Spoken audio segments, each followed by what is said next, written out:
তারা যতই ষড়যন্ত্র করুক, সেই ষড়যন্ত্র আব্রাহ করেছিল কিনা? ষড়যন্ত্র আব্রাহ করেছিল। আজকে সেই আব্রাহার চিহ্ন নাই, আব্রাহার রাজনীতি নাই, আব্রাহা দুনিয়া থেকে নিশ্চিহ্ন হয়ে গেছে, কিন্তু আল্লাহর ঘর আছে। ওই একই ষড়যন্ত্র হাজ্জাজ বিন জুবাইর করেছিল। হাজ্জাজ বিন জুবাইরও নাই, তার রাজনীতিও নাই, তার দলবল নিশ্চিহ্ন হয়ে গেছে, কিন্তু আল্লাহর ঘর ঠিকই আছে। শুধু তাই নয়, এমন ষড়যন্ত্র ওই তাতারিরাও বাগদাদের মসজিদগুলোকে গুড়াইয়া দিছে। আজকে বাগদাদের সেই জমিন আছে, কিন্তু সেই তাতারি, সেই হোলাকু খানের নেতৃত্ব নাই। তারা আজকে পৃথিবীর মাটির সাথে নিশ্চিহ্ন হয়ে গেছে। ঠিক একইভাবে বলবো, ক্রুসেডাররাও বাইতুল মাকদাসকে নাপাক করেছে। আল্লাহ এক সালাহুদ্দিন আইয়ুবীর মাধ্যমে মাজা ভেঙে দিয়েছেন। যত হাদিকেই গুলি করুক না কেন, হাজারো হাদি, হাজারো সালাহুদ্দিন আইয়ুবী আল্লাহ তৈরি করে দিবেন, আল্লাহ দেখায় দিবেন। বাবরি মসজিদ তারা ভেঙেছে, হাজারো বাবরি মসজিদ সেখানে তৈরি হবে, কিন্তু সেই দিন তাদের রাজত্ব থাকবে না, টুকরা টুকরা হয়ে যাবে। কথা বলেন ঠিক না? হ্যাঁ, সেই দিনের অপেক্ষা। বিশ্বাস হয় এগুলো?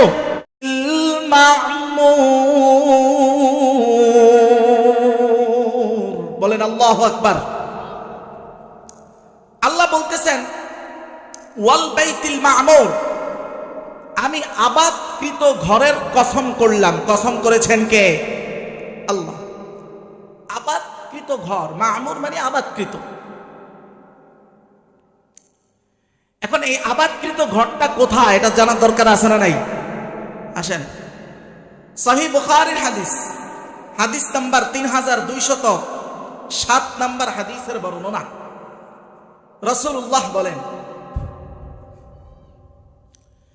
লাম্মা রুফিআ বিন নবী সাল্লাল্লাহু আলাইহি ওয়াসাল্লাম, যখন আমার নবীকে মেরাজে উপরে উঠানো হয়েছে, আমার নবীকে যখন মেরাজে আসমানের ঊর্ধ্ব গমন, ঊর্ধ্ব সফর যখন করানো হয়েছে, আমার নবী বলেন রুফিআ লি বাইতুল মামুর, আমার সামনে একটা ঘরের চিত্র ধরা হলো। ফাসালতু জিবরিল, আমি জিব্রাইলকে জিজ্ঞাসা করলাম, জিব্রাইল আমাকে উত্তর দিল এটাই হলো বাইতুল মামুর। এরপরে জিব্রাইল আলাইহিস সালাতু ওয়াস সালাম বললেন, ওগো নবী, আপনি জানেন কিনা এই যে বাইতুল মামুর ঘরটা দেখতেছেন, এইখানে ইউসাল্লুনাল মালায়েকা, এখানে ফেরেশতারা নামাজ পড়ে। কারা? ফেরেশতারা, প্রত্যেকদিন। ফিহি কুল্লা ইয়াউমিন, প্রত্যেকদিন নামাজ পড়ে। কত? 70 আলফা মালাকিন, প্রতিনিয়ত এই ঘরের ইবাদত করে মিনিমাম 70,000 ফেরেশতা। পড়েন সুবহানাল্লাহ। 70,000 ফেরেশতা।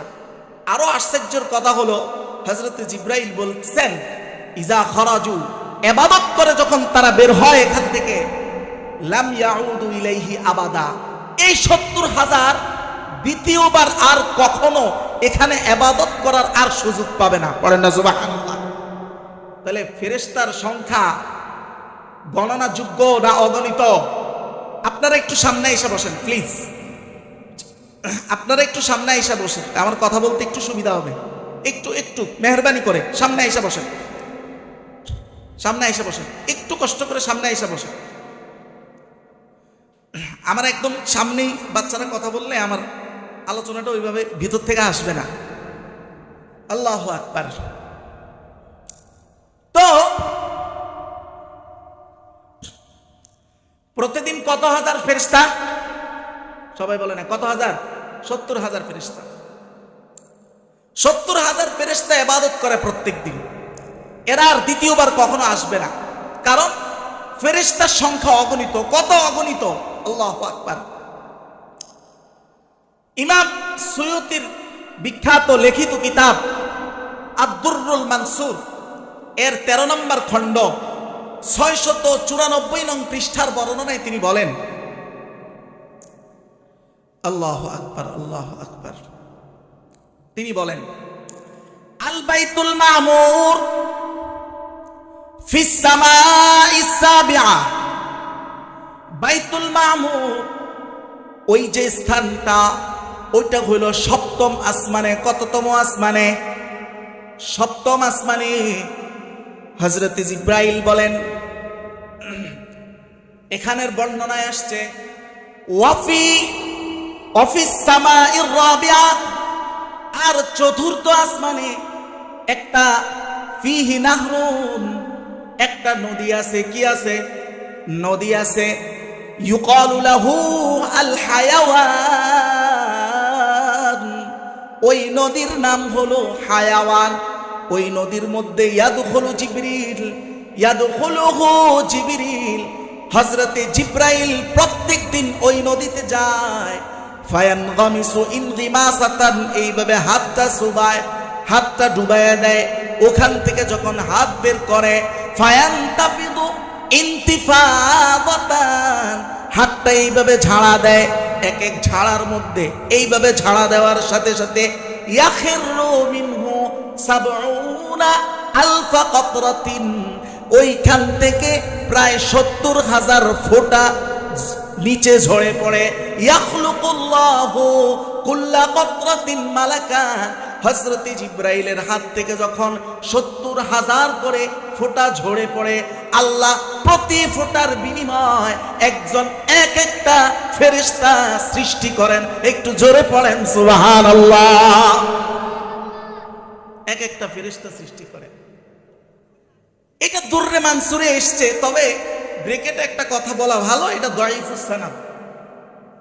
বাকি যেহেতু অগণিত ফেরেশতা, এগুলো তো আল্লাহ সৃষ্টি না করলে তো আর হয় না, তো আল্লাহ সৃষ্টি করেন অগণিত ফেরেশতা।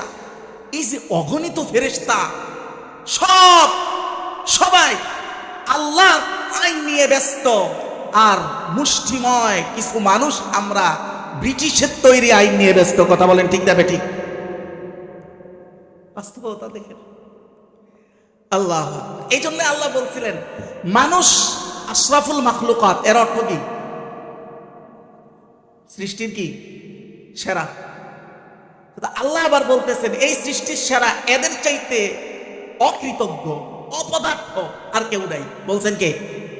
দলিল আসেন, সূরা ইব্রাহিম আয়াত নাম্বার 34, আয়াত নাম্বার 34 আল্লাহ তাআলা বলতেছেন, হ্যাঁ, ওয়া আতাকুম মিন কুল্লি মা সাআলতুমু, আল্লাহ বলেন মানুষকে আমি তার প্রয়োজনীয় সবকিছু দিয়েছি, কিন্তু ব্যাপার হলো ওয়া আতাকুম মিন কুল্লি মা সাআলতুমু ওয়া ইন তাউদ্দু নি'মাতাল্লাহি লা তুহসুহা। আল্লাহ বলেন যদি তোমরা আল্লাহর নেয়ামতকে গণনা করো, গণনা করে শেষ করা যাবে না। কথা বলেন ঠিক না বেটি? আল্লাহর নেয়ামতকে গুণে শেষ করা যায়? আল্লাহ বলেন অগণিত। এই নেয়ামত দেওয়ার পরেও এদের অবস্থা হলো, আল্লাহ বলেন ইন্নাল ইনসানা লাযালুমুন কাফফার। আল্লাহ বলেন এই মানব জাতি যাদেরকে আমি সৃষ্টির সেরা বানাইছি, আমার আল্লাহ নিজেই বলেন এরাই হলো সবচেয়ে জালেম, সবচেয়ে অকৃতজ্ঞ। পড়ি নাউজুবিল্লাহ। এইটা রেবের উত্তর পাইছেন? সব কোটি কোটি আল্লাহর সৃষ্টি আল্লাহর আইন নিয়ে ব্যস্ত, মানুষ কেন মানুষের তৈরি আইন নিয়ে ব্যস্ত। এইটার উত্তর সূরা ইব্রাহিমের 34 আয়াত। আল্লাহ আমাদেরকে হেফাজত করুন, পড়েন আমিন। এবার আসেন, এই যে বাইতুল মামুর, এটা কততম আসমানে? মাত্র বলছি কততম? 7তম আসমানে। এমন এটা 7তম আসমানের কোন দিয়ে আছে?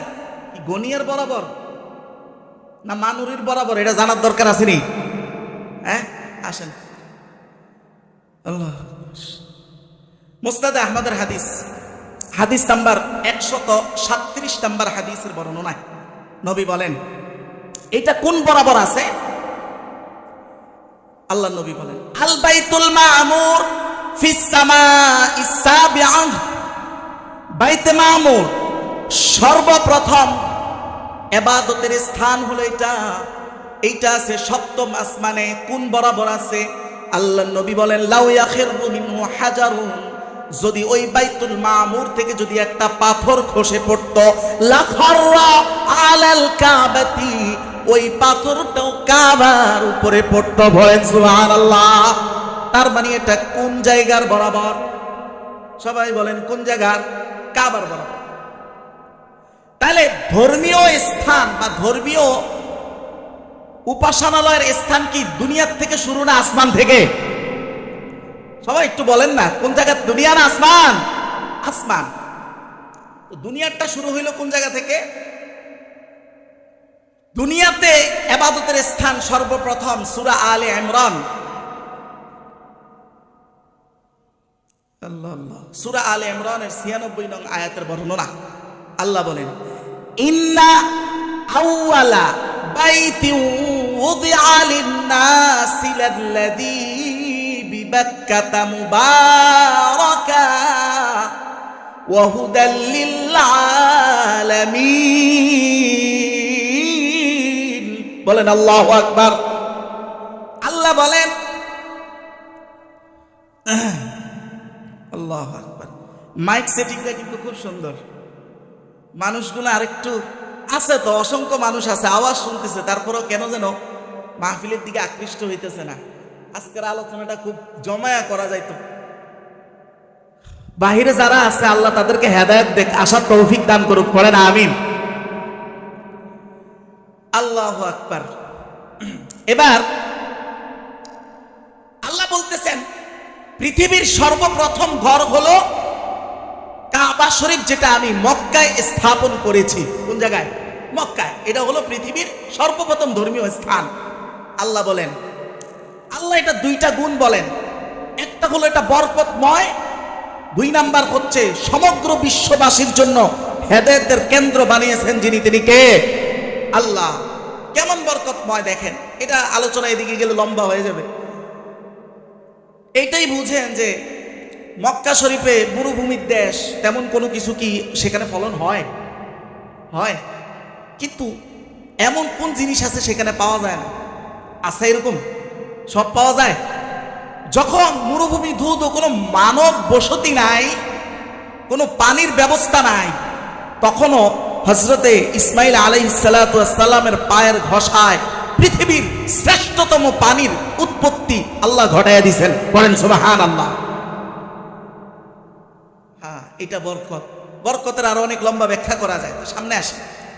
এই যে মক্কা শরীফ, এই যে স্থানটা, এইটা কার হাত ধরে সর্বপ্রথম সৃষ্টি হইল, এটাও তো জানার আগ্রহ আমাদের আছে। কি বলেন? আসেন, এইটার ব্যাপারটা একটু মতানৈক্যপূর্ণ। বুখারীর একটা বিখ্যাত সরা ব্যাখ্যা গ্রন্থ উমদাতুল কারি ফি শারহি সাহিহিল বুখারী, এই কিতাবের 16 নম্বর খণ্ড 288 নং পৃষ্ঠার বর্ণনায় মুসান্নিফ বলেন এইটার ব্যাপারে 3টা মতামত আছে। কয়টা মতামত? 3টা। এটা শিওর করে কেউ বলতে পারে না কে সর্বপ্রথম সৃষ্টি করেছে। প্রথম মতামত, ওয়াকিলা আউয়ালু মান বানাহাল মালাইকা। কারো কারো মতামত হলো সর্বপ্রথম এটা সৃষ্টি করেছে, এটা বানাইছে ফেরেশতারা। ওয়াকিলা আউয়ালু মান বানাহা আদম। কেউ কেউ বলেছে আমাদের আদি পিতা আদমের মাধ্যমে সর্বপ্রথম কাবা নির্মাণ। ওয়াকিলা 3 নাম্বার মত হলো, কেউ কেউ বলেছেন হযরত আদমের এক ছেলে হযরত শীশ আলাইহিস সালাতু ওয়াস সালামের মাধ্যমে এটা আল্লাহ সৃষ্টি করেছেন। এইটা হলো প্রথম সৃষ্টি। তারপরে হযরত নূহের সময় পুরা পৃথিবী রইছে না ধ্বংস হইছে?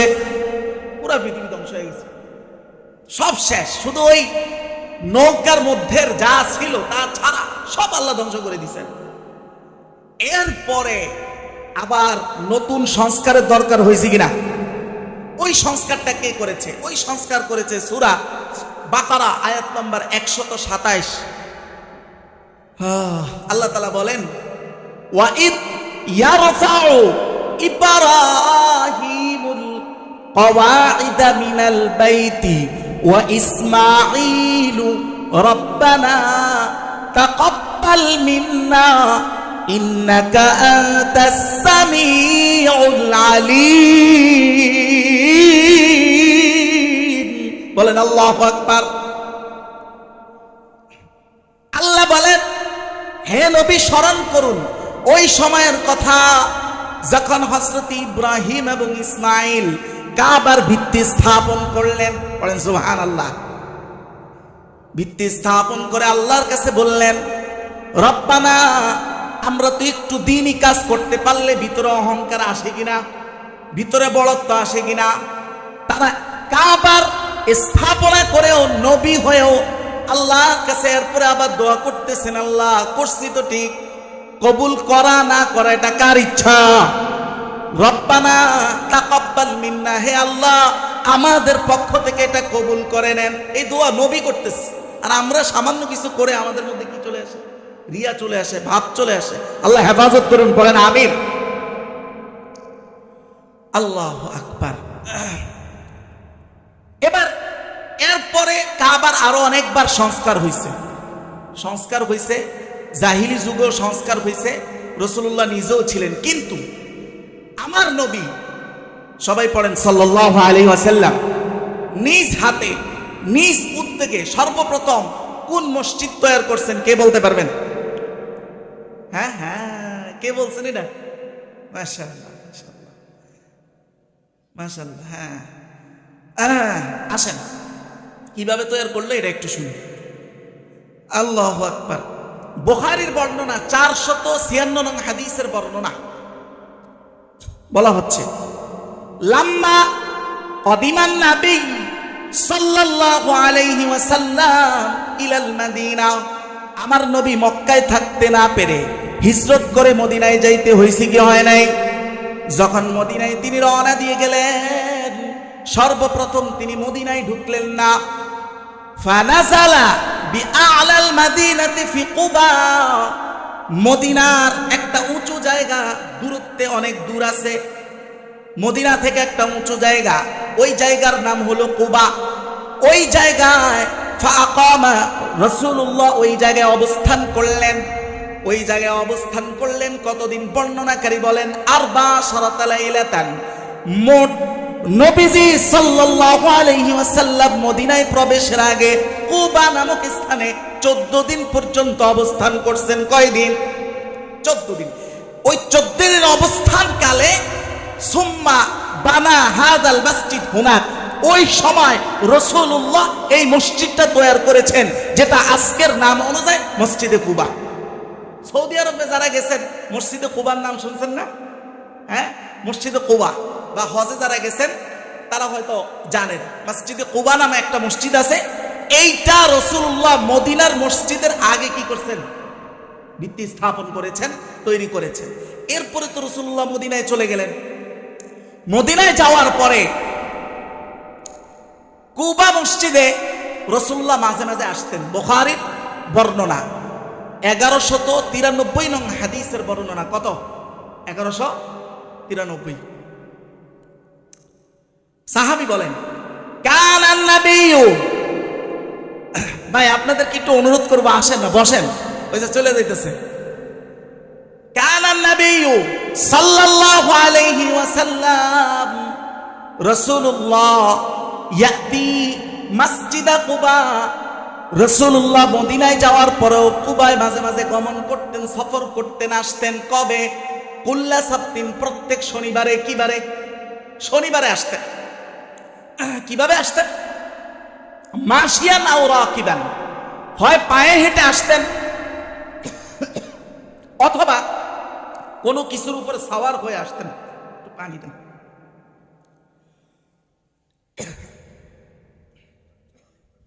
না না, সালাক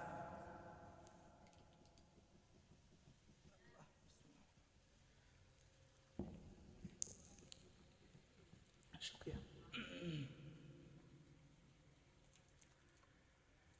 রাসূলুল্লাহ এক হাদিসে এই কথাও বলেছেন, কেউ যদি কুবা মসজিদে শনিবারে আইসা এক ওয়াক্ত নামাজ পড়েন, আল্লাহ তাকে একটা কবুল হজের সওয়াব দিবেন, পড়েন সুবহানাল্লাহ। আরবরা কিন্তু এই আমল করে। ওই যে রসুল আসতেন, আরবরা যারা কাজ সম্ভব হয় যাদের জন্য, তারা সপ্তাহে একবার কুবা মসজিদ গমন করে। এই যে ধর্মীয় স্থান, মাদ্রাসা, মসজিদ, এগুলোর পক্ষে থাকলে, এগুলোতে সহযোগিতা করলে, এগুলোর শক্তি যোগাইলে, এগুলো নির্মাণ করলে আপনার আখিরাতকে যিনি নির্মাণ করবেন তিনি কে? আল্লাহ। আসেন এইটার একটা ফজিলত শুনাই। কয়টা বাজে? 6:17। হ্যাঁ, রাসূলুল্লাহ বলেন, সহিহ মুসলিমের হাদিস। কোন কিতাব? সহিহ মুসলিমের হাদিস, হাদিস নাম্বার 533 নাম্বার হাদিসের বর্ণনা। রাসূলুল্লাহ বলেন, আল্লাহ, মান বানা লিল্লাহি মসজিদান বানাল্লাহু লাহু বাইতান ফিল জান্নাতি মিসলাহু। আল্লাহর নবী বলেন যে আল্লাহর জন্য একটা আল্লাহর ঘর বানাইলো। কি বানাইলো? আল্লাহর ঘর বানাইলো। আমার আল্লাহ তার জন্য সাথে সাথে জান্নাতের মধ্যে সে যেমন ঘর বানাইছে, আল্লাহ ঠিক জান্নাতে তার জন্য ঠিক ওই রকম ঘর নির্মাণ করে দিবেন, পড়েন সুবহানাল্লাহ। এখন এই হাদিস শুনে যদি আপনি মনে করেন, বাবুরে বাবু, এত টিকে আর আসি না, আমি এই মসজিদ বানাবো, আমি দিতে পারি এক বস্তা সিমেন্ট, এর বেশি তো কিছু না। তা আপনার লেগেও একটা হাদিস আছে, শুনামো? কথা বলে না, শুনামো? আল্লাহু আকবার। আসেন, ইবনে মাজার বর্ণনা, ইবনে মাজার 738 নম্বর হাদিসের বর্ণনায় রাসূলুল্লাহ বলেন, মান বানা লিল্লাহি মসজিদান ওয়ালাউ কামাফহাসি কতাতিন। আল্লাহর নবী বলেন, কেউ যদি আল্লাহর জন্য আল্লাহর ঘর বানায়, বলে কি পরিমাণ? আমার নবী বলেন, ওয়ালাউ কামাফহাসি কতাতিন, যদি সেইটার পরিমাণ হয়, আমার নবী বলেন যদি একটি পাখির বাসার সমানও যদি হয়, আমার আল্লাহ বানাল্লাহু লাহু বাইতান ফিল জান্নাহ, আমার আল্লাহ কৃপণ নয়, আমার আল্লাহ তার জন্য জান্নাতে ঘর বানায় দিবেন, বলেন সুবহানাল্লাহ। একটা ইট দিলে তো পাখির বাসার সমান হয়ে যায়, কথা বলেন ঠিক না বেটি? হ্যাঁ, সুবহানাল্লাহ, একটু পড়েন না সুবহানাল্লাহ। এখন আপনার এইটারও ধরেন এইটারও তৌফিক নাই, এতটুক তৌফিকও হয় না আপনার, তা আপনার জন্য আবার আরেকটা হাদিস, হ্যাঁ, ইমাম তাবরানী বর্ণনা করেছেন, তাবরানী আল কবির এর 4419 নম্বর হাদিসের বর্ণনায় আল্লাহ রাসূলুল্লাহ বলেন, আল মাসাজিদ বুয়ুতুত তাকওয়া, আল্লাহর ঘর হইল তাকওয়ার ঘর। আল্লাহর ঘর কি? তাকওয়ার ঘর। তাকওয়ার ঘরের মধ্যে রাসূল বলেন, মান আনারা ফিহা সিরাজা, কেউ যদি এই তাকওয়ার ঘরের মধ্যে আলো জ্বালায়, আমার নবী বলেন, আল্লাহু আকবার, আমার নবী বলেন, লাম তাজাল আল মালাইকাতু ওয়া হামালাতুল আরশ ইস্তাগফিরুনা লাহু, আমার নবী বলেন সমস্ত ফেরেশতা, সমস্ত কি? সমস্ত ফেরেশতা, বিশেষভাবে আল্লাহর আরশকে বহনকারী ফেরেশতা, বিশেষ ফোর্স, বিশেষ কি ফোর্স, এরা ওই ব্যক্তির জন্য যে মসজিদে একটা আলো জ্বালাইলো, মাদ্রাসা একটা আলো জ্বালাইলো, তার জন্য ইস্তিগফার, ক্ষমা প্রার্থনা করতে থাকে, পড়েন সুবহানাল্লাহ। তাহলে একটা লাইট আলো জ্বালানোর শাব্দিক অর্থ যদি বলি, রূপক অর্থ বললে মসজিদ আবাদ করা, যদি শাব্দিক অর্থে বলি, তাহলে একটা লাইটের দাম কত? 50 টাকা, 100 টাকা, 200 টাকা। ফেরেশতারা তার জন্য কি করে এটা বলবেন না? ফেরেশতারা কি করে? দোয়া করতে থাকে। বলেন আল্লাহু আকবার। আল্লাহ, আপনার এটাও সামর্থ্য নাই, তাহলে আপনার লেখা আরেকটা হাদিস, আপনার লেখা আরেকটা হাদিস। আজকে আমি আবারও বলি, এখানের মাইক সেটিংটা আমার এত ভালো লাগতেছে, যদি মানুষ আর একটু ফুটতো আমার আজকে মনটা ভরে যেত। যাক, সব আল্লাহর ফায়সালা। আমার মাইকম্যান খুব খুশি হয়ে গেছে। আলহামদুলিল্লাহ, আলহামদুলিল্লাহ, জি আলহামদুলিল্লাহ।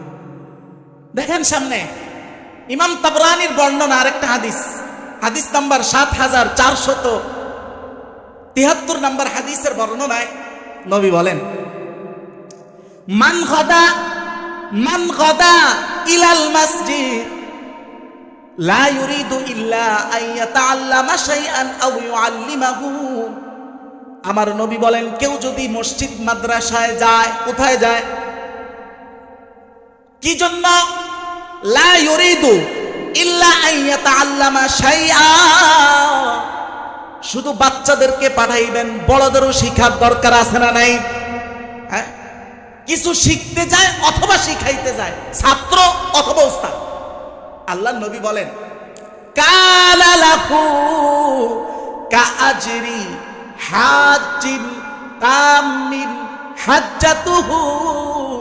আমার নবী বলেন, শুধুমাত্র একটু সকাল বেলা গেলেন একটু কোরআন শরীফ শিখতে অথবা শিখাইতে, আমার নবী বলেন তার আমলনামায় আমার আল্লাহ একটা পরিপূর্ণ হজের সওয়াব ঢুকায়া দেয়। সুবহানাল্লাহ। তাহলে আমরা এই মসজিদ মাদ্রাসার সাথে থাকতে রাজি আছি? আল্লাহ কবুল করুক, পড়েন আমিন। আল্লাহু আকবার। আপনি আছেন বিদেশে, মসজিদও আইতে পারেন না, কিচ্ছু করতে পারেন না, কিন্তু আপনার সামর্থ্য আছে দূরের থেকে কিছু টাকা পয়সা দিয়ে সাহায্য করার, আছে না নাই? আছে না? আমাদের সামর্থ্য সবাইরই কম বেশ। আমরা যেটা মনে করি মসজিদ মাদ্রাসায় আমরা খরচ করতেছি, শব্দটা আপনারা বলেন খরচ, আসলে এটা খরচ না, এটা হলো, বরং শব্দটা যদিও ব্যবহার করেন খরচ, কিন্তু আমার নবী বলে এটা খরচ না, এটা হইল জমা। পড়েন না সুবহানাল্লাহ। কোন জায়গায় হাদিস? বাইহাকির বর্ণনা, বাইহাকির 3036 নম্বর হাদিসের বর্ণনায় রাসূলুল্লাহ বলেন, মা আনফাকতুম ফি সাবিলিল্লাহ, আল্লাহর রাস্তায় যদি কোনো কিছু খরচ করেন, আপনার বলতেছেন, আপনি শব্দ বলতেছেন খরচ, আমার নবী বলেন লান তুখলিফু, এইটা আল্লাহ ধ্বংস হইতে দিবেন না। ব্যাংকে টাকা রাখলো মাঝে মাঝে কিউ ফিউজ হয়ে যায় না? ব্যাংক দেউলিয়া হয়ে যায় না? এই টাকা, এই সম্পদ নষ্ট হতে দিবেন না, যিনি তিনি কে? আল্লাহ। আল্লাহর নবী বলতেছেন, ওয়ামা আনফাকতুম আলা বিনাইল মসজিদ, আর যেই ব্যক্তি আল্লাহর ঘর তৈরি কোনো কিছু খরচ করলো, আমার নবী বলেন এটা খরচ নয়, এইটা খরচ নয়। আমার নবী বলেন ফাহুয়া লাকুম দুখুরুন, এইটা হলো তোমার আখিরাতের ব্যাংকে টাকা জমা দিলা। বলেন সুবহানাল্লাহ। এটা জমা দিলা। দুনিয়ার ব্যাংকে টাকা জমা দিলে সুদে বাড়ে না? বেশি তো সুদ সিস্টেমেই বাড়ে, তো ওখানে তো সুদ নেই, ওই টাকাও কি হবে? বাড়বে কিনা? আল্লাহু আকবার, আল্লাহু আকবার। আর যারা এই মসজিদ মাদ্রাসা যেগুলো থেকে আল্লাহর কোরআনের শিক্ষা হয়, যেখান থেকে আগামী দিনের ইমাম মাহদির সৈনিক প্রস্তুত হবে, এগুলোর বিরোধিতা যারা করে, এরা কি ন্যায় পরায়ণ না জালেম? সবাই বলেন না, ন্যায় পরায়ণ না জালেম? আপনারা দাবি করছেন, বলছেন, আমি দলিল দিই। সূরা বাকারা আয়াত নাম্বার 114 নম্বর আয়াত, আল্লাহ বলেন, ওয়ামান আযলামু মিম্মান মানাআ মাসাজিদাল্লাহ,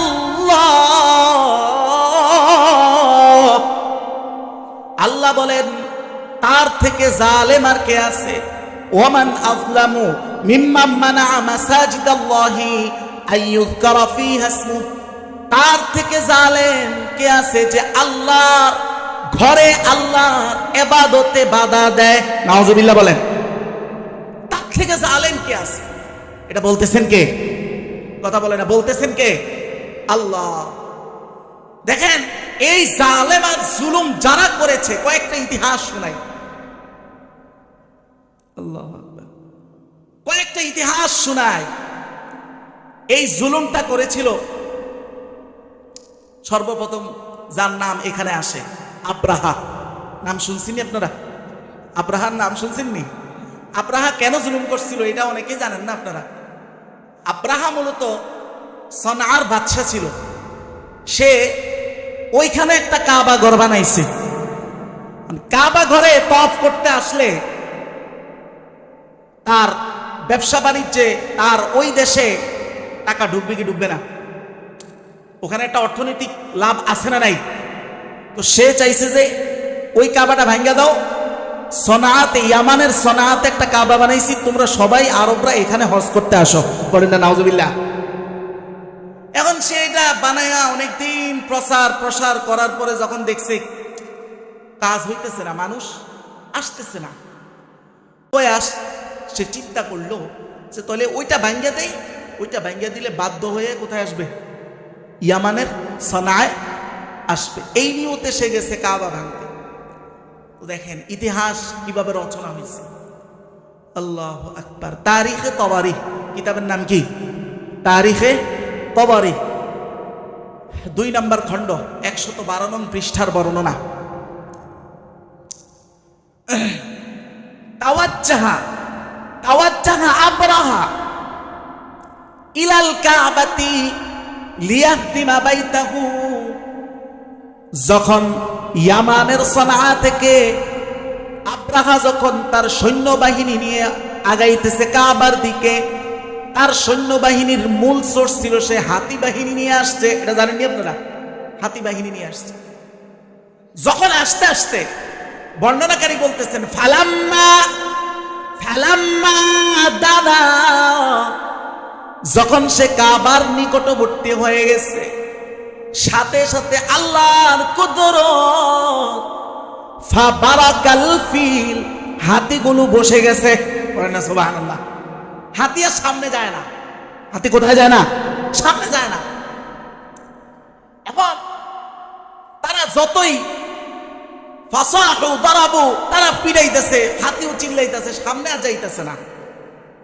এই অবস্থায় ইমতানা আমিনাল মাশি, আর সামনে যাইতে পারতেছে না, কাছাকাছি চলে আসছে, কাবার একদম কাছাকাছি। আর তখন তো তাওহীদ পন্থী তেমন কেউ ছিল না। এটা রসুলের নবুয়তের আগে না? রসুলের জন্মেরও তো কি কথা বলে না আগে না? তো ওই সময় তো যারা আছে সব তো মূর্তি পূজক। কথা বলেন ঠিক না বেটি? কাবার মধ্যে 360টা মূর্তি যারা রাখছে এরাই তো তারা। এরা কাবা বাঁচাইতে চাইছে তাওহীদের ভিত্তিতে না, বরং তাদের তো এটা বংশীয় ঐতিহ্য। মক্কার কুরাইশদের কাবাটা কি বংশীয় ঐতিহ্য না তাদের? এটা বাঁচাইতে চাইছে। কিন্তু আব্রাহার এই বড় বাহিনীর সামনে এরা তুচ্ছ, এরা কিছু করতে পারে নাই। কিন্তু কেউ কিছু না করতে পারলো, করার একজন আছে, তিনি কে? আল্লাহ কি করলেন? ফারসালা আলাইহিম তায়রান আবাবিল তারমিহিম বিহিজারাতিন মিন সিজ্জিল।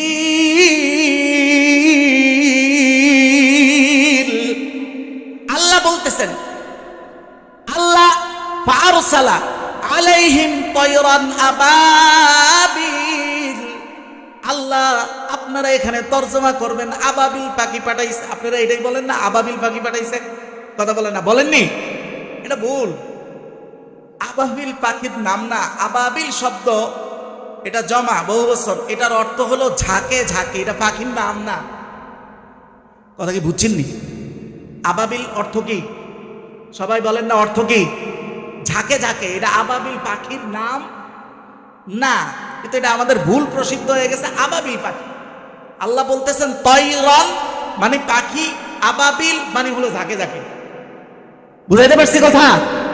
এটা সংশোধন করে নেবেন। যদিও এটা এমন কোনো বিষয় না, আমল আখলাক নষ্ট হওয়ার বিষয় না, তারপর এটা ভুল ধারণা বা ভুল তর্জমা। আল্লাহ ঝাঁকে ঝাঁকে কি পাঠাইছেন? পাখি পাঠাইছেন। পাখিও কোনো ওই যে সিল আর ওই যে বাস পাখির মতো আর কি জানি আছে না, ঈগল, এরকম কোনো বড় পাখি না, ছোট ছোট পাখি। আবার তারমিহিম বিহিজারাতিন মিন সিজ্জিল, যে পাথরগুলো নিক্ষেপ করছে এগুলো বড় না ছোট? ছোট ছোট। এবার নিক্ষেপ করার পরে কি হয়েছে আল্লাহ নিজে বলতেছেন, ফাজালাহুম কাআসফিম মাকুল। আল্লাহ বলেন তাদের হালাত, তাদের অবস্থা হয়েছে, ও দুনিয়াবাসী জেনে রাখো, শুনে রাখো, ইব্রত, এখান থেকে শিক্ষা নাও, এখান থেকে কি নাও? শিক্ষা নাও। তাদের এই ছোট পাখির ছোট কণাগুলোর দ্বারা আল্লাহ বলেন যদি কোনো গরু ছাগল ঘাস খায়া চাপায়া যদি ওটা আবার ফালায়, ওটা দেখতে কেমন দেখা যাবে? হ্যাঁ, বিশ্রী না? এত বড় হাতি বাহিনী মুহূর্তের মধ্যে ছোট ছোট ছোট ছোট এই পাথর দিয়ে যিনি এইরকম চিপানো ঘাসের মতো করে দিছেন, ওনার ওই শক্তি আজকেও আছে না নাই? দেখেন, একটা কথা মাঝখান দিয়ে বলি, রাগ করেন না যে যেই দল করেন, আমি কোনো দলের পক্ষে বিপক্ষে কিছু বলতেছি না। আল্লাহর একটা সুন্নত বা নীতি হলো, যে যত বড় জালেম তারে তত ছোট জিনিস দিয়া মাইর দেয়। কোন জিনিস দ্বারা? ছোট জিনিস দ্বারা মাইর দেয়। আপনার নমরুদ যত বড় জালেম ছিল, নবীকে আগুনে ফেলাইছে, তারে মাইর দিছে কি দিয়া? আর সবাই বলে না কি দিয়া? জানেন না মনে হয়? ল্যাংড়া মশা দিয়া না? হ্যাঁ, যে যত বড়, পৃথিবীর সব জালেমের পতন ছোট কিছু দেওয়া হয়, তার শক্তির তুলনায় সমান না ছোট জিনিস দেওয়া হয়। এই নীতি পৃথিবীর সব জালেমের পতনের মধ্যে আপনি দেখতে পাবেন। কথা বলেন ঠিক না বেঠিক? আল্লাহ আল্লাহ আল্লাহ আল্লাহ।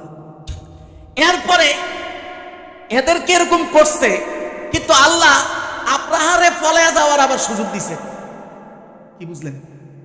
সব শেষ, কিন্তু হাতি মাতি যা আছে সব শেষ, কিন্তু আব্রাহারে কি দিছে? আবার পলানোর সুযোগ দিছে। এরা আবার মারে নাই। আল্লাহু আকবার। পরে কি হয়েছে দেখেন, তারে আল্লাহ এই জায়গায় মারে নাই। কারণ আল্লাহ তার পতনটা দেখাইছে। তারে যদি এখানে মাইরা দেয়, সে তো তার পতন দেখলো না। কথা বলে না ঠিক না বেটি? তার পতন দেখতে হবে না? এক জায়গায় সেফ এক্সিট নিয়ে সে তার পতনটা দেখবে, যে আমি এই চেয়ারে ছিলাম, আজকে নাই। এটা দেখতে হইলে তার মৃত্যু হইলে চলবে না, জীবিত থাকতে হবে। আল্লাহ তারা জীবিত রাখছে। সত্য ঘটনা বর্ণনা দেখেন, তারে মারছে কিভাবে আল্লাহ তাআলা? আয় হায়, তাসাকাতা লাহমুহু হাত্তা মা, আল্লাহ তাকে শরীরের মধ্যে এমন পচন দুর্গন্ধ, এমন রোগ ধরায় দিছে, শরীরের এই যে গোস্তগুলো মাংসগুলো আছে পচতে পচতে খসে খসে পড়ে তার মৃত্যু হয়েছে। বলেন না নাউজুবিল্লাহ? এইটাই দেখেন ইতিহাস। এই কামটা আরেকজনও করতে চাইছিল। বর্ণনা আল বিদায়া ওয়ান নিহায়া এর 9 নম্বর খণ্ড 3 নম্বর পৃষ্ঠার বর্ণনায় হাজ্জাজ বিন জুবাইর, নাম কি? হাজ্জাজ বিন জুবাইর, এই নিয়ে কাজ করছে কি? ফাহাসারা হাজ্জাজ বিন জুবাইর, সে মক্কাকে মুহাসারা করেছে, মানে গ্রাও করেছে। ওয়া নাসাবাল মিনজানিক আলা আবি কুবাইস, আবি কুবাইস একটা জায়গার নাম, ওই জায়গায় মিনজানিক বসাইছে। মিনজানিক এটা আরবি শব্দ, এটার বাংলা শব্দ হইল গিয়া কামান। বাংলা শব্দ কি? কামান। কামান, কিন্তু কামানের আবিষ্কার কিন্তু মুসলমানরাই। ওই আলোচনার দিকে এখন যাওয়া যাবে না। আরবিতে এটাকে বলা হয় মিনজানিক। কি বলা হয়? তো সে কামান বসাইছে। এখনকার সিস্টেমের কামান না, এটা আগের সিস্টেমের কামান। এগুলো দিয়ে পাথর মারত। কি মারত? পাথর মারত দূরের থেকে, এইভাবে বিপরীত দিকের হিট দিয়ে পাথর মারত। সে মক্কার দিকে পাথর মারছে। করেন না নাউজুবিল্লাহ? মক্কার এক অংশ, তাহাদ্দামা জুজউম মিনহা, মক্কার এক অংশ সে ধ্বংস করছে। হাজার হাজার মানুষকে সে হত্যা করেছে। কিন্তু এই ঘটনার পরে তার পরিণাম কি হয়েছে জানার দরকার আছে না নাই? হ্যাঁ, আল্লাহ এমন তারে ফাআসাবাহুল্লাহু বিদাইন ওয়া আনতানা জিসমুহু, আল্লাহ তাকে এমন রোগ দিলেন শরীরে পছন ধরে গেল। বলেন নাউজুবিল্লাহ।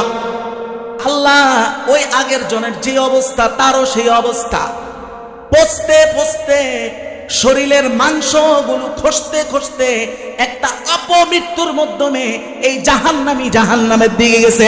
একটু জোরে বলেন না নাউজুবিল্লাহ। ইতিহাস সাক্ষী, রাসূলুল্লাহ হাদিসে বলেন এই ঘটনা কাবার সাথে আরেকটা গ্রুপও ভবিষ্যতে করবে, এখনো করে নাই, ভবিষ্যতে করবে। হাদিসটা শুনেন, বুখারীর বর্ণনা, হাদিস নাম্বার 2118 নম্বর হাদিসের বর্ণনায় নবী বলেন ইয়াগজু জাইশুনিল কাবাতা। আমার নবী বলেন, আম্মা জান আয়েশা থেকে হাদিস খানা বর্ণিত, আমার নবী আম্মা জান আয়েশাকে বলেন, আম্মা জান আয়েশা নবীর কি হয়? সবাই বলেন না, কি হয়? স্ত্রী। আম্মা জান আয়েশা নবীকে বলেন, সরি, নবী হযরতে আম্মা জান আয়েশাকে বলেন, ওগো আয়েশা, ইয়াকজু জাইশুনিল কাবা, ভবিষ্যতে একটা দল কাবাকে ধ্বংস করতে আসবে। করবেন না নাউজুবিল্লাহ? কাবাকে ধ্বংস করতে আসবে। ওগো নবী, তখন কি হবে তাদের? এইবার আমার নবী বলেন, যারা কাবাকে ধ্বংস করতে আসবে, ফাইদা আতাও বিবাইদা মিনাল আরদ, জমিনের বাইদা নামক স্থান পর্যন্ত যখন আসবে, জায়গাটার নাম কি? বাইদা নামক জায়গা পর্যন্ত যখন আসবে, আবার নবী বলেন ইউখসাফু বিআওয়ালিহিম ওয়া আখিরিহিম, দলটা যখন আসবে, কোন সৈন্যবাহিনী যখন আসে, লম্বা সিরিয়াল ধরে, এইভাবে রসদ নিয়ে আসে না, লম্বা সিরিয়াল ধরে, আমার নবী বলেন হঠাৎ করে আল্লাহর গজব এই দলের শুরু থেকে একেবারে শেষ পর্যন্ত, ধরেন দলটা যদি এখান থেকে হাজীগঞ্জ পর্যন্ত হয়, পুরা দলটাকে হঠাৎ করে আল্লাহর গজব মাটি সাথে সাথে গিলে ফেলবে। পড়েন না নাউজুবিল্লাহ। তো আম্মা জান আয়েশা আবার জিজ্ঞেস, ইয়া রাসূলুল্লাহ, এত লম্বা দল যদি মাটি গ্রাস করে নেয়, তো মাঝখান দিয়ে বাজার আছে, অন্য লোকদের ঘর বসতি আছে, এরাও তো ডুববো, এরা তো এই দলের লোক না। এটা জিজ্ঞাসা করতেছেন কে? আয়েশা। তখন রাসূলুল্লাহ বললেন যে হ্যাঁ, এটা ঠিক আছে, অনেক নির্দোষ লোকও এখানে মারা যাবে, কিন্তু আখিরাতে আবার আল্লাহ যার যার নিয়ত ও আমল অনুযায়ী উঠাবেন, যে জান্নাতে যাওয়ার তাকে জান্নাতে নিবেন, আর যারা এখানে অপরাধী ছিল তাদের ঠিকানা কোথায়? জাহান্নাম। এটা ভবিষ্যতে ঘটবে, এটা এখনো কি হয় নাই, এখনো সময় হয় নাই, এখনো ঘটে নাই। আল্লাহু আকবার। দেখেন, ইতিহাস সাক্ষী, বাগদাদে তৎকালীন সময় যখন ইসলামের স্বর্ণযুগ ছিল, আরবের পরে ইরাক, ইরান, এই জায়গাগুলো আরব দেশের পরে সবচেয়ে ইসলামের কেন্দ্র, মূল জায়গা ছিল বাগদাদ, ইরাক, ইরান, এই জায়গাগুলো। ইতিহাস আল কামেল ফিত তারিখ একটা কিতাব, ইতিহাসের গ্রন্থ। এই কিতাবের 12 নম্বর খণ্ড, 353 নং পৃষ্ঠা। কত পৃষ্ঠা? 353 নং পৃষ্ঠা। আল্লাহ, এখানের বর্ণনা, হালাকু খান নামে এক ঐতিহাসিক রাজনৈতিক ব্যক্তি ছিল। নাম কি? Hulagu Khan, Mongolian. তার বাহিনীর নাম তাতারি বাহিনী বলে। এখানে দেখেন কত বড় ঘটনা ঘটছে। মসজিদ, মাদ্রাসা, লাইব্রেরি, হাজার হাজার আলেম, সাধারণ জনগণের কপালে সেদিন কি ঘটছে একটু শুনে। ফালাম্মা দাখালাত তাতার আল বাগদাদা, তাতারিরা যখন বাগদাদে হামলা করলো, হামলা কেন করেছে এইটাও একটু প্রেক্ষাপট বলি।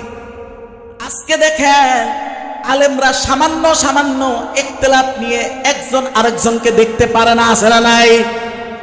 আসল বৃহত্তর স্বার্থ নিয়ে কোনো খবর নাই, সে তার নিজের স্বার্থ নিয়ে আছে না নাই? আজকে বাংলাদেশের হালাত কিনো অনেকটা বাগদাদের মতোই।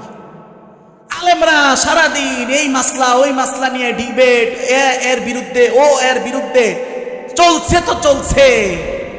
আর আল্লাহ যখন গোসা হয়ে গেলেন, তারা যখন আসলে ইসলামের মূল স্বার্থ বৃহত্তর স্বার্থকে ছেড়ে ব্যক্তি স্বার্থকে প্রাধান্য দেওয়া শুরু করলো, আল্লাহর আযাব চলে আসলো। কেমন আযাব? এই হালাকু খানের মাধ্যমে আল্লাহ আযাব দিলেন। যখন সে ঢুকছে,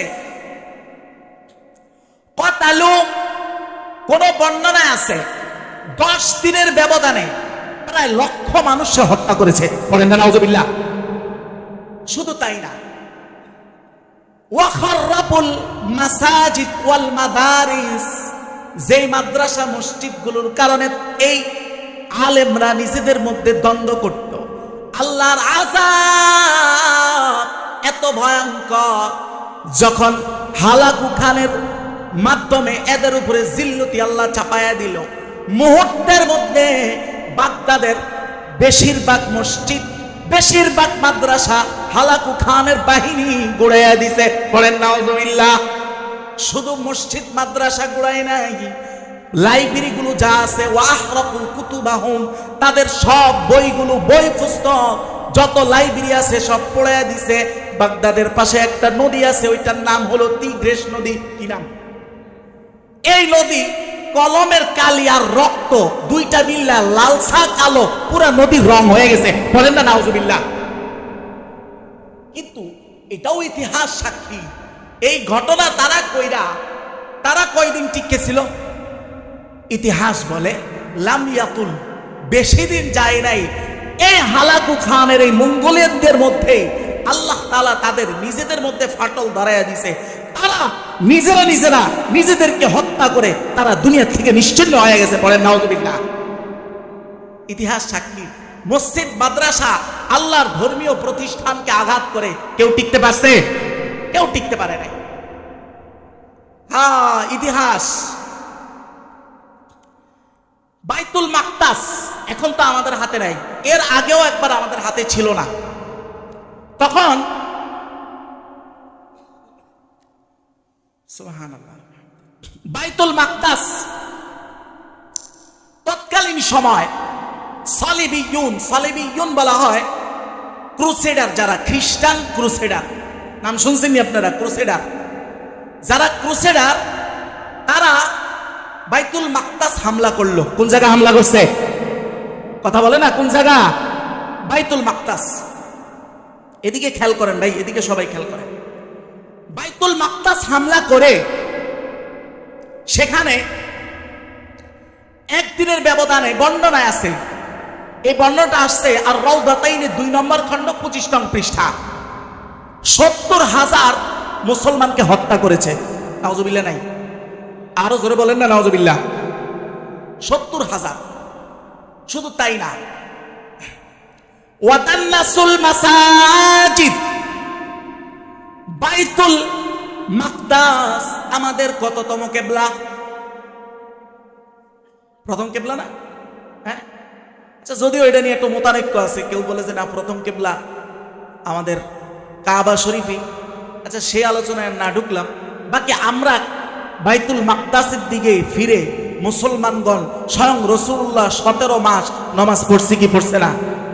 হ্যাঁ, বাইতুল মাকদাসের মধ্যে লক্ষাধিক নবীর সাথে একসাথে মিলন ঘটে। রাসূলুল্লাহ নামাজের ইমামতি সেখানে করছে কি করছে না? তাহলে বাইতুল মাকদাস হলো আমাদের ধর্মীয় দিক থেকে, মর্যাদার দিক থেকে কত নাম্বার? হ্যাঁ, 1 নাম্বার না? 1 নাম্বার না। চাই একজন বলেন তো, জ্ঞান খাটায়, কয় নাম্বার? কে বলতে পারবেন? হ্যাঁ, মাশাআল্লাহ, কে বলছেন? 3 নাম্বার। আগে সর্বপ্রথম আমাদের ধর্মীয় স্থানের মর্যাদা কোনটা? মক্কা। সবাই বলেন না, কোনটা? 2 নাম্বার। 2 number Medina. 2 নাম্বার কোনটা? 3 নাম্বার বাইতুল মাকদাস। 3 নাম্বার বাইতুল মাকদাস। মনে থাকবে? হ্যাঁ। মাঝখান দিয়ে একটা হাদিস বলি, এটা মানে প্রাসঙ্গিক না, এটা আপনাদেরকে এই জায়গায় বলাটা ভালো। আমি কই, আমারে যদি কথার কথা, যদিও আমার সেই যোগ্যতা নাই, ওই হাজীগঞ্জ মসজিদে যদি আমার ইমামতিতে রাখতো তাহলে একটাই, এখনো তো আমরা যাই না, এখন এটা একটু কমছে। আচ্ছা, এই যে হাদিসটা বললাম, এটা কার হাদিস? রাসূলুল্লাহ। কার? এই কথাটা কার জিহবা দ্বারা আসছে? রাসূলুল্লাহ। রাসূলুল্লাহ কি বলছেন? পৃথিবীর 3 মসজিদ ছাড়া আর পৃথিবীর কোন মসজিদের উদ্দেশ্যে, মানে ওখানে গিয়ে নামাজ পড়লে আলাদা কোনো নিয়ত করা যাবে না। হ্যাঁ, নিয়ত করে যে ওখানে যাইতেছি, ওখানের উদ্দেশ্যে যাইতেছি, ওখানে গেলে নামাজ পড়লে বিশেষ কোনো ফজিলত আছে, এইরকম নিয়ত করা যাবে কয় মসজিদে? সবাই বলে না, কয় মসজিদে? কি কি? মক্কা, মদিনা, 3 নাম্বারটা আপনারা বলেন। মক্কাই তো কাবা, 3 নাম্বার বাইতুল মাকদাস, এই তো 4%, ঠিক আছে। আল্লাহু আকবার। তো আজকে থেকে মসজিদ, হাজীগঞ্জ মসজিদে কিন্তু আবার আমি নামাজ পড়তে নিষেধ করে নাই, উল্টা বুঝছেন না, নিষেধ করছি। আপনি গেছেন কোনো কাজে, তো নামাজের টাইম হয়েছে, কোথায় পড়বেন? মসজিদই তো পড়বেন, কাছে যেটা আছে হাজীগঞ্জ মসজিদ আছে ওখানেই তো পড়বেন নাকি? কিন্তু আপনার মহল্লার মসজিদ আপনার থেকে হক বেশি, আপনি এখান থেকে গিয়ে সেখানে জুমা পড়ার আলাদা কোনো কি নাই? কথা বলেন, আলাদা কোনো কি নাই? ফজিলত নাই। এবার আসেন আমাদের মূল আলোচনায় ফিরে আসি। তারা বাইতুল মাকদাসে তারা মদ পর্যন্ত ঢুকাইছে, বলেন না নাউজুবিল্লাহ, মদ ঢুকাইছে, মদ। এখন বাইতুল মাকদাসে মানুষ হত্যা করলো, ধ্বংস করলো, আল্লাহর পবিত্র ঘরের মধ্যে নাপাক বস্তু মদ পর্যন্ত তারা মদ পরিবেশন করত, অর্থাৎ মসজিদকে তারা একটা তাদের আড্ডার ক্লাব বানাইছে, বলেন না নাউজুবিল্লাহ। আল্লাহ তাআলা একজন মানুষকে পাঠাইলেন, একজন মানুষকে সিলেক্ট করলেন, তার নাম হইল সালাহুদ্দিন আইয়ুবী। নাম কি? সালাহুদ্দিন আইয়ুবী। আল্লাহ তার মাধ্যমে এই ধৃষ্ট খ্রিস্টানদেরকে আল্লাহ জীবনোত্তরে শিক্ষা দিয়ে দিলেন, এমন মাইর দিলেন যে ওই সালাহুদ্দিন আইয়ুবীর মাধ্যমে তখন এই মুসলমান সমাজ, মুসলমান উম্মাহ, আল্লাহর নবীর উম্মত এই বাইতুল মাকদাসকে দ্বিতীয়বার খ্রিস্টানদের এই সকল নাপাক থেকে মুক্ত করে এই বাইতুল মাকদাসকে হাতে আবার ফিরে পেয়েছে, বলেন সুবহানাল্লাহ। এখন তো আমাদের হাতে নাই, তো এইটার কথাতে একটু পরে আসতেছে। এবার আসেন, তাহলে ইতিহাসে আমরা যত জায়গায় দেখলাম যারাই আল্লাহর ঘর এর সাথে বেয়াদবি করছে, পরিণাম ভালো হয়েছে না খারাপ? খারাপ হয়েছে। আজকে ভারতে বাবরি মসজিদ বহু আগেই শেষ, কথা বলে না? হ্যাঁ, শুধু বাবরি মসজিদ না, অসংখ্য মসজিদ তারা শহীদ করছে, কথা বলেন, অসংখ্য মসজিদকে তারা শহীদ করছে। আজকে বাংলাদেশে তাদের হিন্দুত্ববাদী এজেন্ট যারাই এই হিন্দুত্ববাদের বিরুদ্ধে কথা বলে, তাদেরই জীবন হুমকির মুখে আছে না নাই? এই যে গতকালকের ঘটনা আপনারা জানেননি, নাম কি? ওসমান হাদি, তাকে গুলি করা হয়েছে, আপনারা জানেন? হ্যাঁ,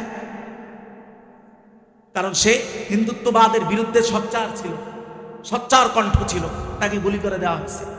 এবার আসেন একটা কথা বলি, রসুলের একটা হাদিস শুনে আমি মূল কথায় যাব, মানে এই বিষয়ের মূল কথায়। রাসূলুল্লাহ এক বিখ্যাত হাদিস, হাদিস নাম্বার মুসনাদে আহমদের, ভাই একটু খেয়াল করেন এদিকে, এমনি অল্প মানুষ, এদিকে তাকাইলে আমারও মনোযোগ হয়ে যায়। মুসনাদে আহমদের 23,804 নাম্বার হাদিস। কত নাম্বার? 23,804। রসুল কি বলে দেখেন, রসুল বলেন, ওয়াদানা রাসূলুল্লাহ সাল্লাল্লাহু আলাইহি ওয়াসাল্লাম গাজওয়াতুল হিন্দ। আমার নবী, আপনার নবী, মায়ার নবী, কুল কায়নাতের সরদার আমাকে আপনাকে ওয়াদা দিয়েছেন। কি দিয়েছেন? ওয়াদা দিয়েছেন। আমার নবী গাজওয়াতুল হিন্দের ওয়াদা দিয়েছেন। গাজওয়াতুল হিন্দ হলো হক বাতিলের হিন্দুস্তানের এক মহা লড়াই, এক মহা লড়াই। আমার নবী নিজে বলেন, আল্লাহু আকবার, ইন আদরাকতুহা, আমার নবী বলেন এই লড়াইটা যদি আমি পায়া যাইতাম, যদি তখন আমি জীবিত থাকতাম, আমার নবী বলেন উকতালু ফিহা, নবী বলেন আমি নবী নিজে এই যুদ্ধের মধ্যে শহীদ হওয়ার চেষ্টা করতাম। পড়ে না সুবহানাল্লাহ। কারণ ফাআকুনু মিন খায়রিশ শুহাদা, কারণ হলো এই যুদ্ধের মধ্যে যারা শহীদ হবে এরা পৃথিবীর শ্রেষ্ঠ শহীদ। আল্লাহু আকবার, এরা শ্রেষ্ঠ শহীদ। এবার নবী বলেন যদি শহীদ না হইতাম আমি, ফারাজাতু বা ইজা রাজাতু, যখন আমি ফিরে আসতাম, নবী বলেন ইয়াখুযু বিমুলুকিল হিন্দ মুকাইয়িদিন, ওই যুদ্ধটার ফলাফল, যুদ্ধ তো হবে, যুদ্ধের পরে হার বাজি একটা ফলাফল আছে না নাই? আমার নবী ফলাফল যুদ্ধ হওয়ার আগেই বলে দিতেছেন। বলেন আল্লাহু আকবার। নবী বলেন এই যুদ্ধের ফলাফল হলো এই যুদ্ধে মুসলমানরা বিজয় হবে। বলেন আল্লাহু আকবার। কেমন বিজয়? রাসূল বলেন সেই দিনটা হবে ওই দিন যেই দিন মুসলমানরা হিন্দুস্তানের শাসকদেরকে শিকল বেঁধে টেনে টেনে নিয়ে যাবে। বলেন আল্লাহু আকবার। এজন্য আমরা বলবো, এই সমগ্র ইতিহাসগুলোকে সামনে রেখে বলবো, তারা যতই ষড়যন্ত্র করুক, সেই ষড়যন্ত্র আব্রাহ করেছিল কিনা? ষড়যন্ত্র আব্রাহ করেছিল। আজকে সেই আব্রাহার চিহ্ন নাই, আব্রাহার রাজনীতি নাই, আব্রাহা দুনিয়া থেকে নিশ্চিহ্ন হয়ে গেছে, কিন্তু আল্লাহর ঘর আছে। ওই একই ষড়যন্ত্র হাজ্জাজ বিন জুবাইর করেছিল। হাজ্জাজ বিন জুবাইরও নাই, তার রাজনীতিও নাই, তার দলবল নিশ্চিহ্ন হয়ে গেছে, কিন্তু আল্লাহর ঘর ঠিকই আছে। শুধু তাই নয়, এমন ষড়যন্ত্র ওই তাতারিরাও বাগদাদের মসজিদগুলোকে গুড়াইয়া দিছে। আজকে বাগদাদের সেই জমিন আছে, কিন্তু সেই তাতারি, সেই হোলাকু খানের নেতৃত্ব নাই, তারা আজকে পৃথিবীর মাটির সাথে নিশ্চিহ্ন হয়ে গেছে। ঠিক একইভাবে বলবো, ক্রুসেডাররাও বাইতুল মাকদাসকে নাপাক করেছে।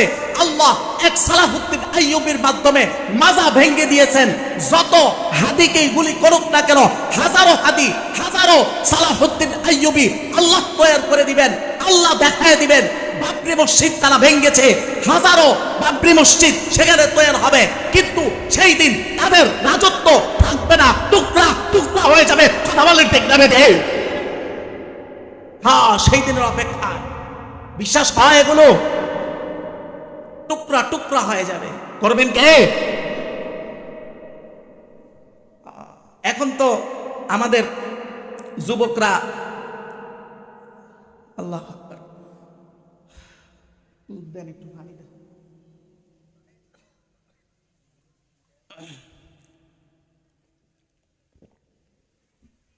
আমাদের যুবকরা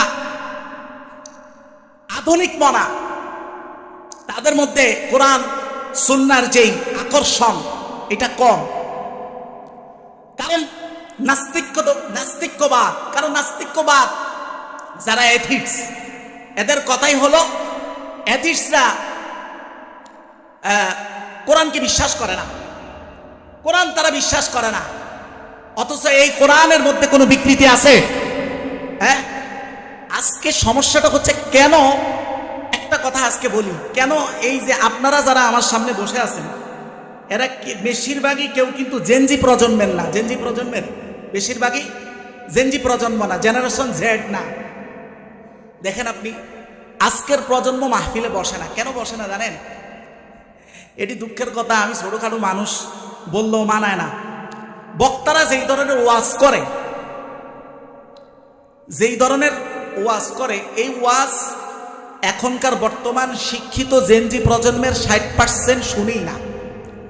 আগামী প্রজন্মের প্রায় 100% শুনবেন, আপনি নিশ্চিত থাকেন।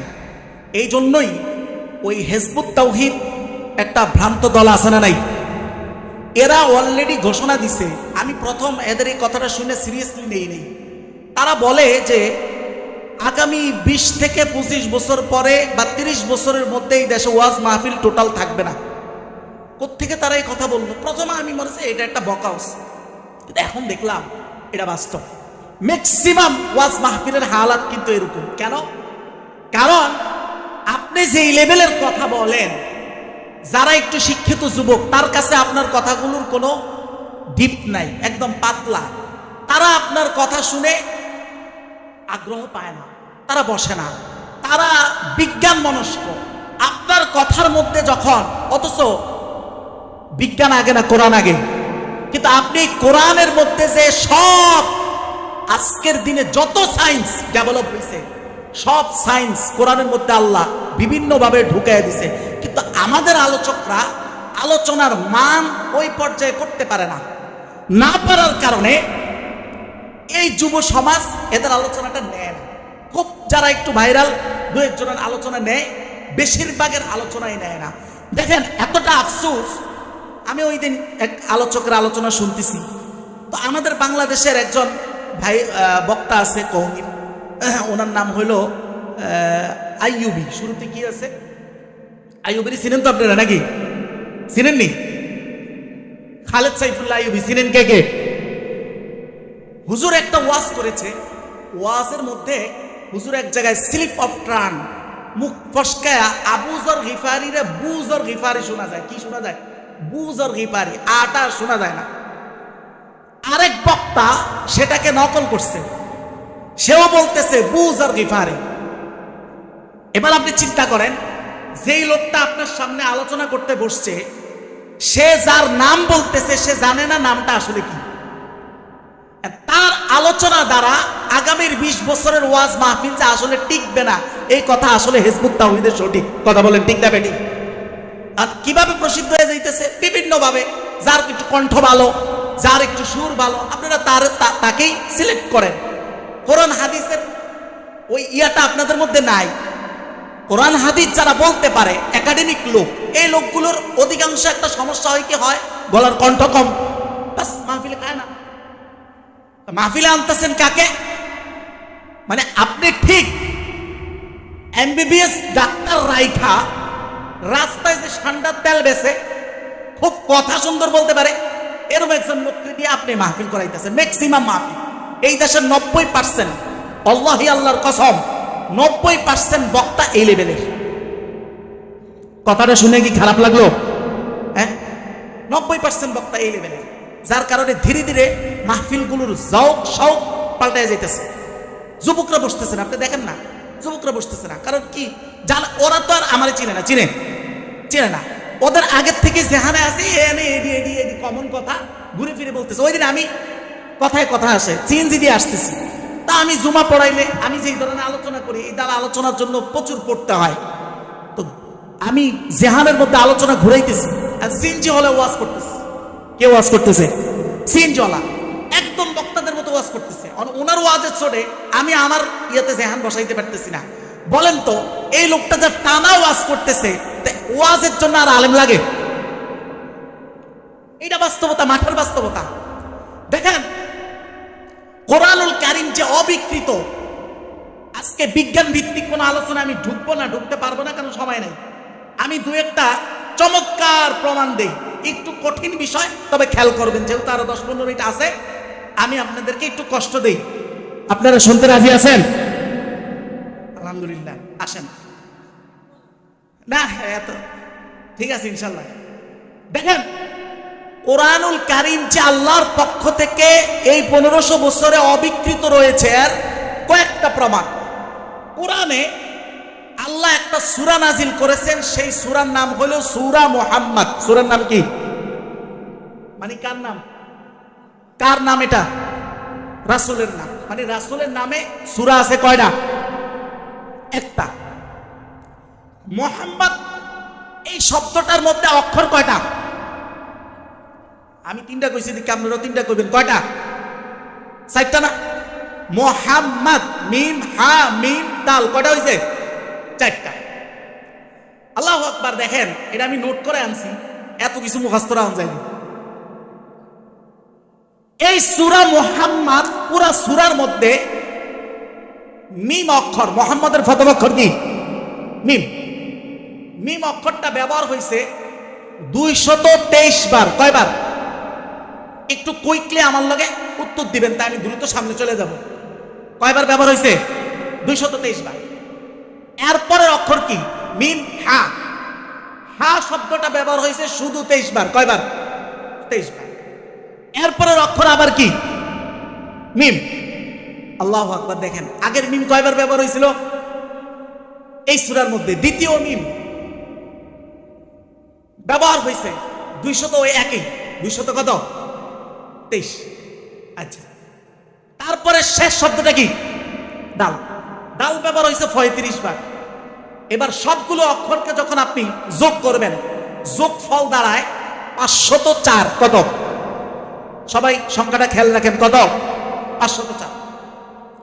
দেখেন কোরআনে এমন কোনো কিছু নাই, আল্লাহ বলছেন মা ফাররাতনা ফিল কিতাবি মিন শাই, কোরআনে আমি কোনো কিছু ছাড়ি না। আল্লাহ যে পৃথিবীর সব কোরআনে বলছেন, এটা ভাষা দিয়ে বলেন না, বিভিন্ন ভাবে বলছেন। যেমন রাসূল যে 63 বছর হায়াত পাইছে, কয় বছর? এটাও কোরআনে আছে। বলেন আল্লাহু আকবার। এটাও কোরআনে কেমনে আছে দেখেন। এখানে আমরা মোট সংখ্যা কত পাইলাম? 504। আবার বলেন কত? 504। এবার জান্নাতের দরজা জানি কয়টা? 8টা। সবাই বলেন কয়টা? 8টা। রাসূলের বয়স কত? এবার 8, আপনি 63কে যদি 8 দিয়া গুণ দেন, 63কে কত দিয়া? মানে 8 বার 63 বানান। আমরা মিম হা মিম দাল ওইটার মোট সংখ্যা পাইছিলাম 504। ঠিক জান্নাতের 8 দরজা 8 সংখ্যা, আর মুহাম্মদুর রাসূলুল্লাহ 63, এটাকে যদি গুণ দেন ঠিক সংখ্যা দাঁড়ায় 504। বলেন আল্লাহু আকবার। তাহলে কোরআন কি বিকৃত হয়েছে না আজও অবিকৃত? আল্লাহর পক্ষ থেকে এটা যেমন আসছে পরিবর্তন হয়েছে না তেমনই আছে? তেমনই আছে। একটা প্রমাণ পাইলেন কেন? আচ্ছা আরো মজার কথা বলি। আল্লাহু আকবার।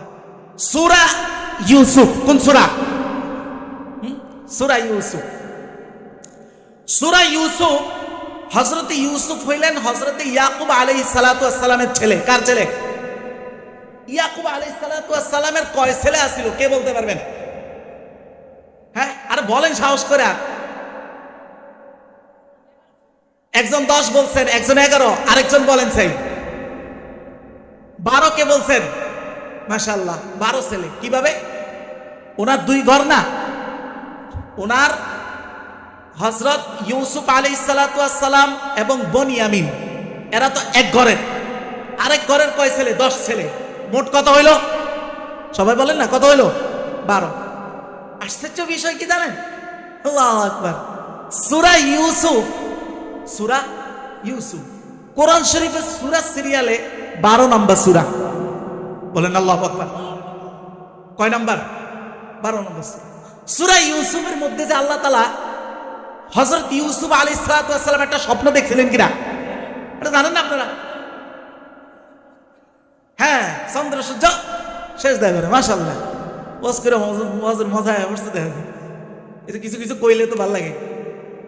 আল্লাহ বলতেছেন হযরত ইউসুফ দেখছে, ইন্নী, হযরত ইউসুফ বলেন রাআইতু, আমি দেখেছি, আহাদা আশারা কাউকাবা, প্রথমে আমি 11টা তারকা দেখছি। কয়টা তারকা? 11টা তারকা। এরপরে চন্দ্র সূর্যের কথা বলছে। এই যে আহাদা আশারা কাউকাবা, এই কথার অর্থ হলো 11টা তারকা। এবার আমরা দেখবো এই কথার মধ্যে অক্ষর কয়টা। দেখেন আহাদা আশারা, কাউ, কাফ তারপরে ওয়াও, দুইটা কাউ, কা বা, বায়ের পরে কিন্তু আলিফ আছে, এই জন্য বা টান হয়। কাউ কাবা, অক্ষর কয়টা হয়েছে? কয়টা হয়েছে? বলেন আল্লাহু আকবার। কোরআন কি বিকৃত না অবিকৃত? আরে বিকৃত না তো অবিকৃত।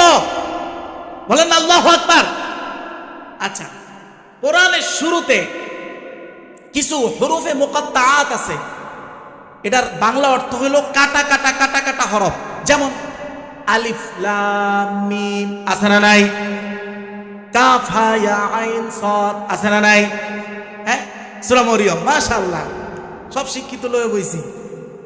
সূরা মরিয়ম, এই যে হরফগুলোর, এগুলোর কোনো অর্থ রাসূলুল্লাহ বলছে? বলে নাই, বলে নাই। কোনো মুফাসসির এগুলোর অর্থ বলে নাই, এগুলোর কোনো অর্থ বলা হয় নাই। কিন্তু আপনি কি মনে করেন আল্লাহ কোরআনে এগুলো বেকার নাজিল করছেন না? এগুলোরও রহস্য আছে, রহস্য আছে না নাই? একটা রহস্য দেখাই, মজা পাইবেন। আল্লাহু আকবার। দেখেন, কাফ হা ইয়া আইন সাদ সূরা মারইয়ামের শুরুতে হরফ কয়টা? দেখেন, কাফ হা ইয়া আইন সাদ কয়টা হইল? হ্যাঁ, পাঁচটা না? দূরেতে যারা শুনবে এরা মনে করে কি মুক্তব্য আইসিনি হলো। হরফ কয়টা? পাঁচটা। এবার আসেন এদিকে, হরফ পাঁচটা, এটা হাতে রাখেন। মূল একটা কথায় আসে, কোরআনের সূরা সংখ্যা কয়টা? কথা বলে না, কয়টা? 114টা। এই সংখ্যাটা একদিকে হাতে রাখেন।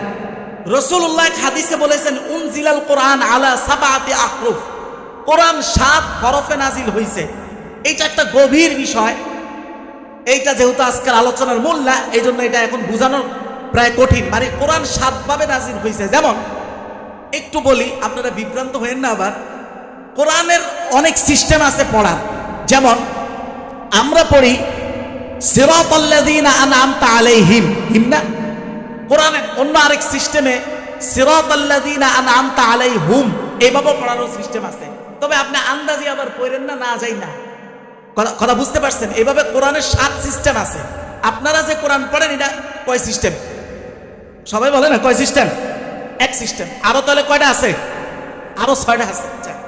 তাহলে এই যে কোরআন 7 সিস্টেমে নাজিল হয়েছে, তাহলে এখানে সংখ্যা পাইলাম কত? একটু জবাব দিলে ভালো লাগে তো। কয়টা? 7। তো কোরআনের সূরা সংখ্যা হলো 114। এদিকে সংখ্যা একটা নিলাম 7। এই দুইটা সংখ্যা হাতে রাখেন।